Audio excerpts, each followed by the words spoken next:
আজকে অফিস থেকে ফিরে খুবই কষ্ট হচ্ছিল, আমি নিচে ঘুমিয়ে পড়েছিলাম। তো আমি তো এসে আগে সকালে বিকেলে সময় পেলেই আগে ছাদে উঠি। তো ছাদে উঠে দেখি, কিন্তু আজকে সময় পাইনি।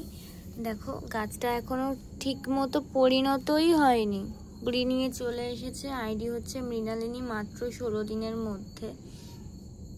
তো অনেকেই হয়তো অনেক ভিডিও অনেক পোস্ট দেখে ফেলেছো যে ফার্স্ট কুড়ি কেটে দিলে নাকি অনেক অনেক কুড়ি আসে।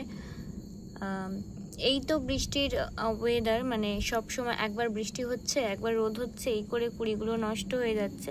তো আমি আর এই কুড়িটাকে কেটে দিলাম না। এই ফার্স্ট কুড়ি কেটে দেওয়ার পরিবর্তে ফুল বেশি হবে কি কম হবে তার কোনো পরিবর্তন হয় কি আমি জানি না। আমি ফার্স্ট কুড়ি রেখেই দিই, সেটা ম্যাচিওর হোক বা ইনম্যাচিওর হোক। আর তোমরাও রেখে দিও প্লিজ। যদি মানে হঠাৎ করে কুড়ি আসতে থাকে আর পচে যেতে থাকে, তখন কিন্তু তোমার ফুল দেখার স্বাদটা আর মিটবে না। তার থেকে দুধের স্বাদ ঘোলে মেটানোই ভালো। তোমাদের কেমন লাগলো এই আইডিটা? কিন্তু খুবই ভালো আইডি, তোমরা কিন্তু লাগাতেই পারো। আইডি হচ্ছে মৃণালিনী। আর ভিডিওটা কেমন লাগলো অবশ্যই কিন্তু জানিও। মাত্র 16 দিনের মধ্যে একটা কুড়ি নিয়ে চলে এসেছে। ভিডিওটা ভালো লাগলে একটা লাইক কমেন্ট আর চ্যানেলটিকে সাবস্ক্রাইব করে দিও। টাটা।